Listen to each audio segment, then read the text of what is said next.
Egunon, hemen gara berriz ere zuekin eta gaur ere Begoña eta Manolorekin. Euren eguneroko bizitza jasotzeko beraiekin dira gure kamarak. Hauxe da prestatu dizuegun erreportaia. Dagoeneko ezagutzen ditugu Begoña eta Manolo, euren iloba kutxuna eta familiaganako atxekimendua.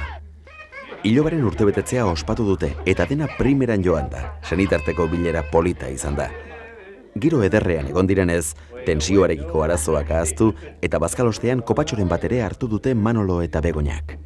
Berandu xamar da eta Manolo eta Begoñak erosketa batzu egin nahi dituzte erdialdean etxera itzuli aurretik. Oraingo honetan ez dute lehenaineko zorterik izan, bistan zutela abiatu baita autobusa. Zer egingo diogu ba, zail egon behar. Pixkanaka geltokia jendez betetzen hasi da. Badator autobusa.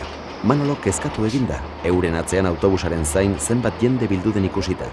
Hori dela eta autobusa erabat gelditu aurretik, ateari heldu dio Begoñari laguntzeko asmoz. Ahalik eta azkarren igo eta autobusaren irteera ondoan kokatu dira, komertzialgunekoa baita urrengo geldialdia. Eguna oso interesgarria izan da, eta urtebetetze egunak eman duenaz solasean aritu dira une batez. Iloba zenbat hasi den, zeinen argia den, euren semea eta erraina itxura batean zeinen ederki konpontzen diren. Pozik eta lasai daude. Atearen ondoan daudenez, ez dute zertan helmugara noiz iritsiko kezkatuta egon beharrik.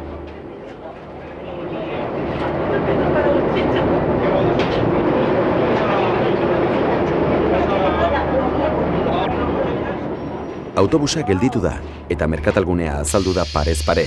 Erosketak egin eta pasioan arratsalde polita pasatzeko aukera zabaltzen zaie. Baina patxataz pasiatuz, erosketak egiteko duten arratsalde ederrau agian ondatu egingo zitzaien, gaur bertan arriskuan izan diren uneetan, Manolok oraindik ere errefleju onak dituela erakutsi izan ezpalu. Zeintzu dira istripu posible horren arrazoiak, zeintzuk izan zitezkeen ondorioak. Zer beste neurri har genitzake autobusean ibiltzerakoan. Non ote daude gerta daitezkeen beste istripu batzuren sorburuak. Noiz eska geniezaieke laguntza beste pertsonei. Galdera guzti hauek oso erantzun interesgarriak izan ditzakete eta ziur gaude zuek topatuko dituzuela erantzun egoki hoiek ez baitzarete alferrik urte luzetan esperientzia bilduz bizi. Agur!